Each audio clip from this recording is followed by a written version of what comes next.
and welcome back to Vinyl Friday, where I go through my records in alphabetical order like a big nerd and talk about why I love them, except not this week, because this week is a Beatles week. We are nearing the end of our track-by-track trek through Revolver, which means that today we have come to the third George Harrison track on this fine record. This is especially significant because George Harrison has never been, nor will ever be, afforded this much real estate on a Beatles record. So let's hear what he's got for us.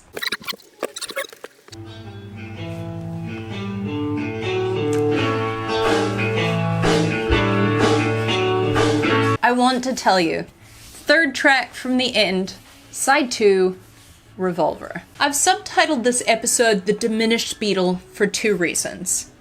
Here's the first, and we've touched on this a little bit in the Taxman episode, but I'd like to expand on it. George Harrison met Paul McCartney when he was in his very early teens. He is 9 months younger than Paul, but he had a very, very young face, so he looked much younger. It's pretty early in the episode, but we're going to go straight to the Storytime correspondent to tell us more. Good day to you one and all. We'll be taking today's reading from The Good Book. Paul says, being close to each other in age, we talked, although I tended to talk down to him because he was a year younger.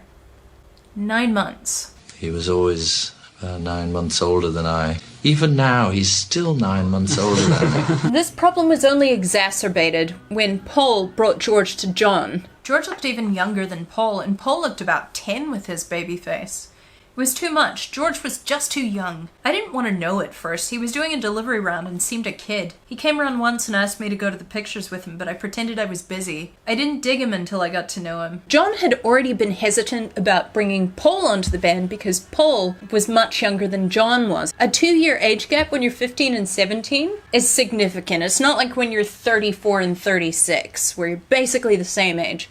You're in different life stages when you're 15 and 17. So along comes young Paul with his friend, an even younger George Harrison, a 14-year-old. 17-year-old John Lennon was really not sure about it, but he had to concede that George could play raunchy. I said, go on, George, get your guitar out. Go on, you show him, man. I thought, yeah. And he got it out. Down, down, down, sure enough. Note perfect. Raunchy.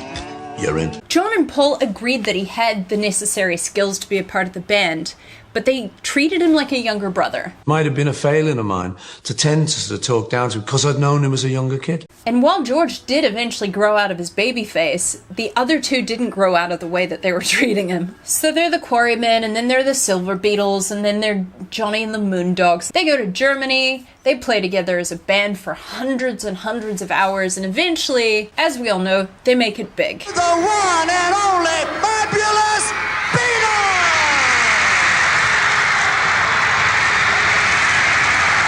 In the early days of the Beatles, and when I say early days, I mean the first couple of years, John and Paul are the kingpins of the band. George was afforded 1, maybe 2 songs per album. He did contribute a song called Don't Bother Me. So go away, leave me alone, don't bother me. Which I think is a great song. It's certainly a solid first effort. But otherwise, the other two either threw him a cover or wrote a song especially for him. Until we get to Help, where he contributes 2 original songs. I Need You. I need you. And You Like Me Too Much. You like me too much and I like you. In an interview with Melody Maker in the mid-60s, George said that he felt like he was at a disadvantage because John and Paul each had a co-writing partner. If they were struggling with something, they could go to the other person and they could work it out together. I think that's quite telling. It reveals that either he didn't feel comfortable to go to the others for help, or the others weren't really as interested in helping him as they were in working with each other. He said, and I quote, "When you're competing against John and Paul, you have to be very good to even get in the same league." And so that's what he did. He upped his game. He leveled up as a musician. He got very good. And from Rubber Soul onwards, I would argue that he contributed some of the best songs on every single Beatles album. That brings us to Revolver. And I believe that his contributions to this album, all 3 of them, demonstrate exactly why he was deserving of more space on future Beatles albums. To catch us up, 1965 Beatles do tours They make a movie. Not just anybody. They put out 2 albums. You're gonna lose that girl. Beep, beep, beep, beep, yeah. And at the end of the year, they went, we're not gonna do another movie. We're gonna take a break. So they took a sort of Beatles sabbatical. Each went away and did his own thing, discovered what he loved. And what George did during this time is consume a lot of Indian music, listen to a lot of it, absorb it into his pores. He'd also done LSD recently, so he was processing, integrating. George says of his first experience with LSD, a light bulb went on in my head, an illumination goes on inside. In 10 minutes, I lived 1,000 years. And all of this together, to me, shows a George Harrison who is self-actualizing. He is a young person who is figuring out the kind of adult man that he is to become. He has new thoughts, he has new ideas, he's forming a life philosophy. He is becoming his authentic self. And in this process, I think he's finding that he actually has things to contribute to the band beyond the odd solo. His head is filled with things to say. When the time comes to record the next album, George is bringing that whole self to the recording studio. For a start, he's bringing music from a different culture, new to the other Beatles, which massively influences the direction of the album. He contributes not only his own songs, but this whole novel approach to writing music that the others really buy into and that they incorporate into their own songs as well. You can hear it in the drone and songs like She Said, She Said. She said. Tomorrow Never Knows. And of course this music really blossoms on the track Love You To. So as they're nearing the end of this recording project, they find that John hasn't written a single new song in about 6 weeks since he wrote I'm Only Sleeping on the job. And George, who was flourishing creatively at the time, picks up the shortfall. He brings forward not 1 but 2 options for new songs for them to pick up, and the one that is selected is I Want to Tell You. Out of interest, the one that was not selected is Isn't It a Pity? Isn't it a pity? So now he's got 3 songs on the album. This has never happened before. He's got the opening track, A Position of Honor. He seems poised to take his place as an equal partner in the songwriting of the Beatles. But alas, it was not to be. He was only allotted 1 song on Sgt. Pepper's Lonely Hearts Club Band. And yeah, it was 5.5 minutes, but still it's only 1 song. And the same on Magical Mystery Tour, an EP, to be sure, but only 1 song.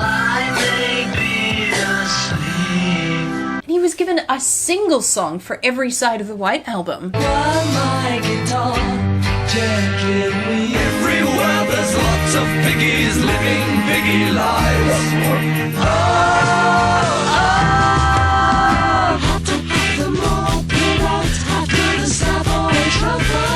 Despite this, the songs that he contributed, I think, are some of the strongest on every album. Besides the obvious classics like While My Guitar Gently Weeps and Something and Here Comes the Sun, there are all of those beautiful deep cuts, like It's All Too Much.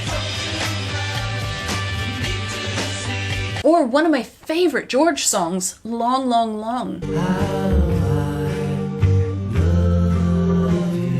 In the early days of the Beatles, he didn't really have much to contribute, but this was not the case by 1968. George says, I'd always had a couple of ones I was working on or thinking about, and in the later years I did have a huge backload. So while they were giving space to songs like Wild Honey Pie, no disrespect to Wild Honey Pie, but that song was taking a spot that George could have been using. You know? He has stated that John and Paul just weren't that interested in giving his songs as much attention as their own songs. And as we saw in Get Back, George was sitting on a goldmine of strong material, but he was made to sit back and watch the John and Paul show.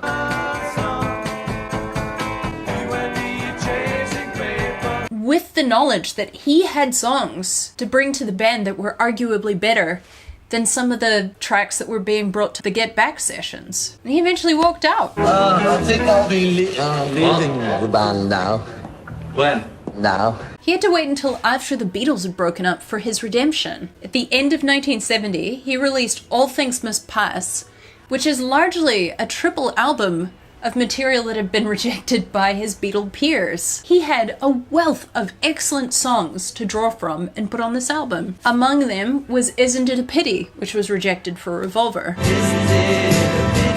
It was a massive success. It is an exceptionally good album. He was underrated, and I believe that his place in the Beatles was one of diminishment, of untapped potential, of unused talent. So that's the first reason that I've used the word diminished in the subtitle. The second is kind of just a fun musical play on words, because George Harrison is a man who loves a diminished chord. Let's go now to the piano correspondent who will tell us what that means. Hello! As simply as possible, you diminish a chord when you shrink it very slightly like this.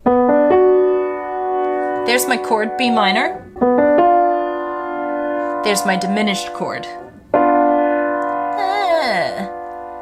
Dissonant. The dissonant chord that's being used in this song is especially interesting because, as the anchor will tell you soon enough, it's actually an E chord with a flat 9.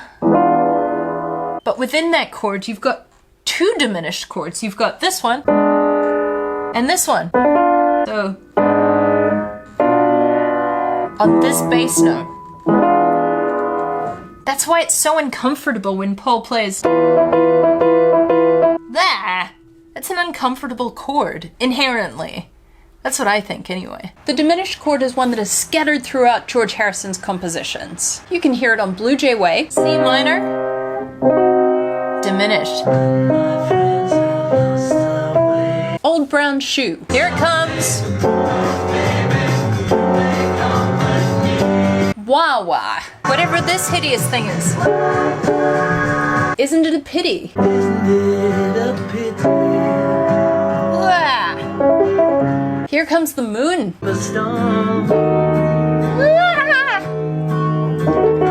Possibly on Free as a Bird. I'm not clear on who wrote this part, but it kind of does sound like George. Because, as I said, he loves diminished chords.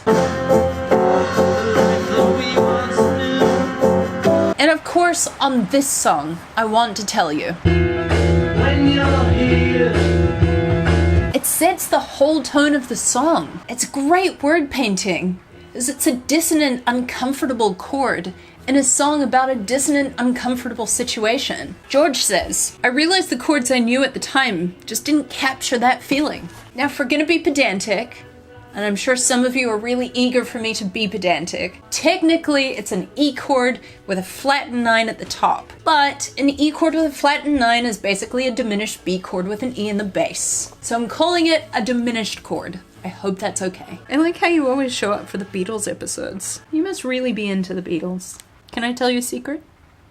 I am too. And that chord is held on for an uncomfortably long time. See, Paul's banging away on that chord for ages before we finally resolve. Despite that, it never really feels like the song fully concludes. It has a slow fade in, it has a slow fade out. It's like we're getting a glimpse into what George is experiencing and what he's trying to process mentally. It's not like a self-contained story with a beginning and an end, it's just a moment in time. It's an ongoing situation. It fits really well in a song that is full of this disorienting rejection of musical convention. Western musical convention, I should say. For instance, there's like a half bar in the verse. I'll show you. That is what I'm here for. So you would expect a verse to go 1, 2, 3, 4, 1, 2, 3, 4, etc. But instead it does this. 1, 2, 3, 4, 1, 2, 1, 2, 3, 4. It's like, hold on. We're halfway through a bar, bam, we're at the beginning of the next one. And this is an example, I think, of the way that George's Indian music studies, formal or not, are infusing into the rest of the music that's being made by the Beatles. Like, this isn't an overtly Indian-influenced song, but it has moments like that. That is something that is very unusual at this point in popular Western music. But as George says of Indian music, to me, it is the only really great music now, and it makes Western 3 or 4 beat type stuff seem somehow dead. The lyrics are about overwhelm, about disorganized thought chaos. It's only me, it's not my mind that is confusing things. I want to tell you, my head is filled with things to say. It's a song about frustration. I feel hung up and I don't know why. I think that's what that piano chord really achieves. It feels like there are too many notes, there are too many thoughts. They're clashing, they're discordant, they're dissonant. All wonderful things in music. Love it. Because they set up a tension to be beautifully released. At least until the next time they build up the tension, right? Those words they seem to And that sort of overabundance of things to say really comes through in the way that he delivers some of the lines. Like this one. sometimes I wish I knew you well. They're not fitting neatly into the beats in the measure. And I could speak my mind and tell you. They're sort of tumbling over each other to a very informal, loose rhythm. Sometimes I wish I knew you well, then I could speak my mind and tell you. See, it doesn't keep to the rhythm of the song in the same way that his thoughts won't fit into neat little boxes. That's my interpretation anyway. I think it's brilliant. A+, George Harrison. And the concept of uncertainty seems to be a theme that runs through a lot of his music. Maybe you'll understand. Carve your number on my wall and maybe you'll get a call from me. You're asking me, will my love grow? I don't know. I think there's something beautiful about that philosophical approach, about the questioning, about the acceptance of not having the answer. It just feels very George. Forgive me, but I'm gonna go full music nerd on this one. The diminished chord is the perfect chord to demonstrate that, to communicate it to us. The thing that I find fascinating about the song is that it feels kind of like the antithesis to Got to Get You Into My Life, the following song. It's a similar rhythm, it's got a similar kind of gallop. I was alone, I took a ride, I didn't know what I would find. The bass is pretty similar as well. And because the two songs are so similar and right next to each other, I think they reveal the fundamental differences between the two songwriters and their approach to songwriting, but also their personalities. Got to Get You Into My Life is a song that is boisterous and buoyant, celebratory, explosively joyous. It's an extroverted song. And I feel like that defines Paul McCartney, or at least how Paul McCartney presents himself as a Beatle. I Want to Tell You, on the other hand, is kind of brooding, a little bit confrontational, maybe even uncomfortable in places, dissonant, it's musing, it's pensive, contemplative, introspective. These are all words that I would use to describe the quiet Beatle, George Harrison. So there we go. George Harrison, the diminished Beatle, and also the diminished Beatle. Now I'm going to get into some sundry points that, like George Harrison's thoughts, wouldn't fit neatly into little boxes. So in no particular order, here we go. Number 1. George Harrison had a really hard time naming songs. He wouldn't name them until he basically ran out of time. Then he would throw a title at them, which maybe is why Love You To is such an unusual title. Love You To what? In any case, the working title for Love You To was Granny Smith, and perhaps John Lennon was frustrated when George Harrison wouldn't provide a title for this one, which he jokingly dubbed Granny Smith Part Friggin' 2. What do you call it? What's it called? Granny Smith Part Friggin' 2. Tell You. That's a nice title. Tell You. You've never had a title, so for anything's ever gone wrong. Lax and Superb. So I'd like to offer up some alternative titles. Like, how do we feel about I've Got Time? Things to Say. Or my favorite, It's Only Me, parenthetical, It's Not My Mind. I think that's a good one. That's what I would call it if I had written this song and I was George Harrison. 2. This song is significant because it was the first that Paul recorded his bass separately for. He would eventually make this a practice with future recordings. I think this reflects a massive turning point for the band, because he'd been a decent bassist before. There are some fantastic bass lines on earlier albums. From this album, he's really consciously crafting the best bass part for the song. It is from this point forward that you start to get some of the really beautiful, poignant dynamic bass parts on Beatles songs. And it starts here. It's also an interesting point because he was a little bit of a control freak. And if you have the band recording all of their takes and then you go back afterwards and you record your bass line, then you have control over the harmonic structure of the song, because what the bass is doing can fundamentally shift the sound of a chord, as the piano correspondent will show us now. Okay, so let's say you've written a song in A major, and that's what it sounds like. It's an A major song. And you finish a recording session, you go home, and the bassist comes along and puts a G underneath it. Boom! Totally different song. Or a B above it. Again, it's still an A chord, but with a totally different feel. One of my favorites, A chord over a D bass. So you see, the bassist is really the person who sets the direction, the harmonic direction of the song. And that is a power that Paul takes. 3. This isn't particularly significant, just interesting. George Harrison recorded this song the day after Ravi Shankar agreed to take him on as a student. Pretty cool. 4. Paul's little nod to Indian music right at the end of the song. I love this because it feels like he's really paying respect or taking seriously this new obsession of George Harrison's. It's like he's really supporting that in his bandmate, despite everything I said earlier in the episode. Like, this is what makes Revolver so special.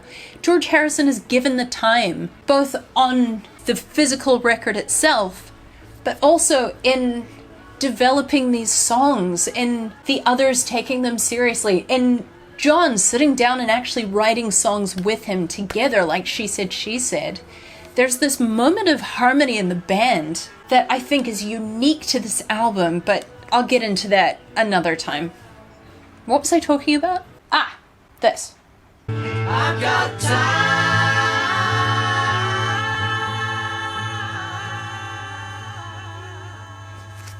That's Paul doing his best impression, I guess, of Indian music. Not too shabby. 4. This riff here was the inspiration for the riff for Pleasant Valley Sunday by the Monkees. Sub-fun fact, that song was written by Carole King. Another Pleasant Valley Sunday. Point 6. Ringo's drum sounds amazing on this track. It is so punchy and so big. I don't know if it's just that this is the 2022 mix, but listen to this. Listen to the power behind it. Ugh. Smack! Bang! I hadn't really thought about the drum part so much before putting this episode together, but it's a really critical part, I think, in what makes this song so powerful. 7. The backing vocals are very similar to those from And Your Bird Can Sing, where there's a bit of vocal, tell me that you got everything you want, then a line sung by the 3 of them, and your bird can sing, and then 1 Beatle, but you don't get me, and then 3 Beatles, you don't get me. Harmony is kind of like an accent more than a feature. I want to tell you, and it's filled with things to say. When you're here, all those words they seem to separate. The backing vocals amplify these very specific parts of the verse, as opposed to the whole verse being harmonized. While we're talking about similarities, the end is also kind of similar to She Said, She Said, where a specific line becomes a refrain and they sing it over and over again through to a fade out. I think that was point 8. So point 9 is that Paul is singing his absolute guts out on this one. He's got that high harmony. Honestly, I think he is underrated as a male harmony singer, because there's so much that this band wouldn't have been able to do without that piercing, powerful, high vocal part. Here's what I'm talking about. This is John's part. My head is filled with things to say, which is moderately high. Then Paul's singing this. I don't even know if I can do it. My head is filled with things to say. Damn, Paul. That's a high note for me. Must be a hell of a high note for him. So let's conclude. Even though it may not be everyone's favorite, even though it's a deep cut on an album of some of the best songs of the 20th century, arguably some of the best songs of the 21st century, it's special. because it is a third Harrison track on a Beatles record. You're purring like crazy there, buddy. The quiet Beatle gets to be just a little bit louder on this record with this song. That's it from me. If you enjoyed this episode, or you would like to support any of the weird things I do, I will leave a link in the description for my Buy Me a Coffee page, where you are welcome to make a donation, but no pressure, friends. Thank you so much to everybody who has made a donation or signed on as a member. I appreciate you so very much. If you're curious about what any of my original music sounds like, there will be a link in the description to that as well. Otherwise, that's it. Thanks for hanging out with me. I'll see you here next week. Have a great weekend! You goose. Hi, Internet. Oh my god, you've been sitting by the heater. Your butt is on fire. And they go to Hamburg. I almost said Hamilton. Don't go to Hamilton. No offense, Hamilton. So free. As a bird. Ah, really enjoy that song.